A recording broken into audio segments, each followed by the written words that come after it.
Hi everybody, it's Don and I hope you're having a fantastic day. Well, if you're on the NCL Aqua, the brand new ship on its way across the transatlantic, now back to the United States for its first sailing, you're either really happy today or you are probably mad as heck and lined up at customer service.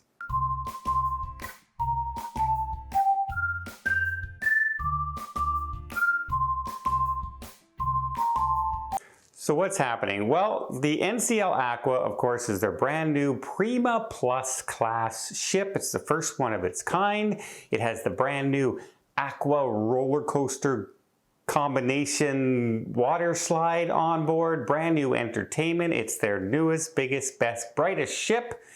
And it is supposed to sail over to Boston on a transatlantic cruising for arriving on April 4th. That, if you count the days, is 7 days away from today. However, passengers on board just received a letter saying, we've got some changes to do. And we're no longer going to Boston. We're now going to New York City.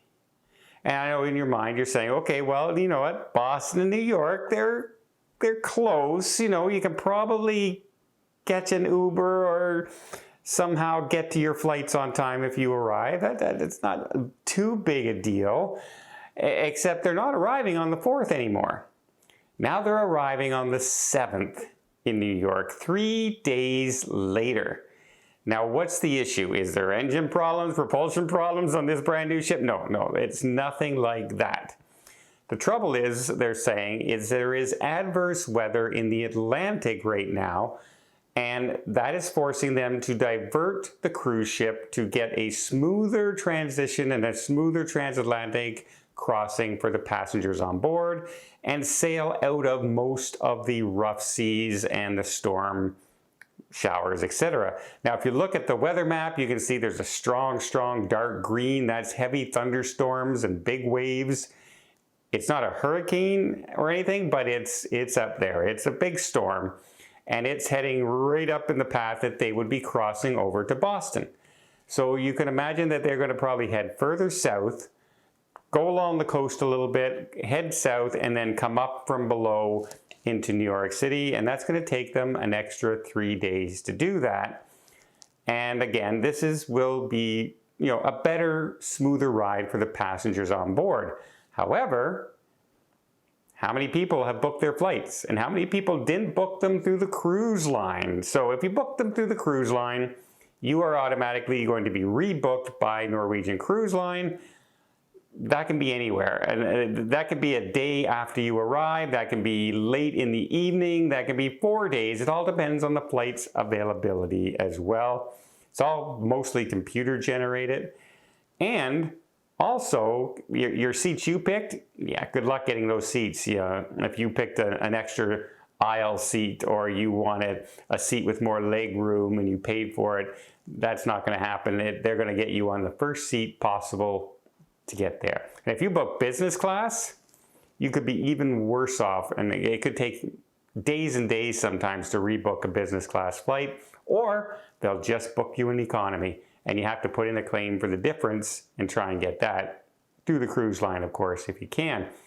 Now, if you did not book your flights through the cruise line, well, they're being offered $300 US per person. And that is only if your insurance company does not cover the cost of the insurance. So if you have cancellation insurance for trip interruption and stuff like that for your flights, and then don't bother putting in a claim to the cruise line. You'll have to prove that you don't have insurance coverage for that as well. It can be a big pain. It can be a big pain in the butt. Now, they were very flowery in the letter they sent out to passengers saying, we're going to we hope you enjoy the ocean views from your balcony and the top decks as we make this a smoother ride. Enjoy the fantastic food and service on board, the entertainment. That's all true. An extra 3 days at sea for some people is going to be great, right? If you got no place to be, you're retired, and they're going to rebook your flights, this is a wonderful thing. You're going to get 3 extra days at sea. However, if you've got kids to get home to, if you've got a job to get back to, if you have pets in the kennel, there are so many things. If you have medical appointments you're going to get back to, then yeah, this is a thing. This is absolutely a thing for some people. And I can just imagine the poor people at the customer service desk the next couple of days, right? It's not their fault. They're the people behind the desk are not making this decision. It's Norwegian Cruise Line corporate, the meteorologists, and the captain all combined to make these decisions. But I can just, I demand a free cruise. I demand free dinners and specialty restaurants. You guys need to give us $1,000 in onboard credits. This is ridiculous, etc. I want my money back. I want my money back because you're giving me 3 extra days at sea. I can hear the ramblings. I can hear the angry shouts coming right now. I'm hoping that doesn't happen, but it usually does on any cruise line when something like this happens. And again, it is weather related. Now, could they have gone through the storm?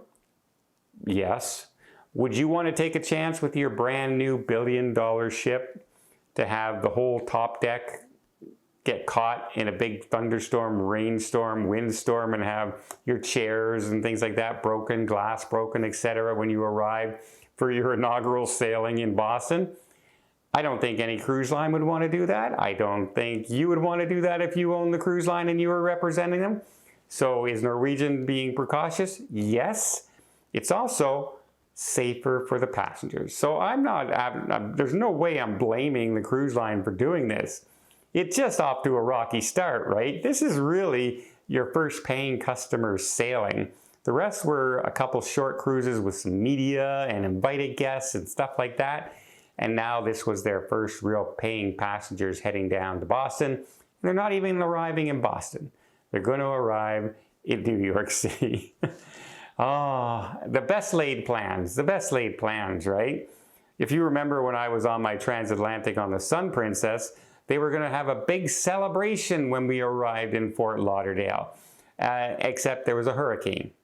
And so we had to divert down to Cuba for 2 days before coming back, and the whole celebration that they had planned was basically canceled. So yeah, like things can happen. People will be disappointed. If you booked expensive flights like $4,000, $5,000, $6,000 first class seats across the Atlantic and you didn't book them through the cruise line, this is going to hit you in the pocketbook, and I imagine you wouldn't be too happy about it. So what do you guys think? Do you think they should have sailed through? Do you think no safety first? Do you think they're just being over precautious? And do you think there are going to be at least some people demanding a full refund for getting 3 extra days on a cruise ship? Let me know in the comments down below, and until next time, I hope you liked this video. You did? Please give it a thumbs up. Want to see more tips, more tricks, more travel vlogs from around the world? Hit that subscribe button. Until next time, have yourself a safe and a great vacation.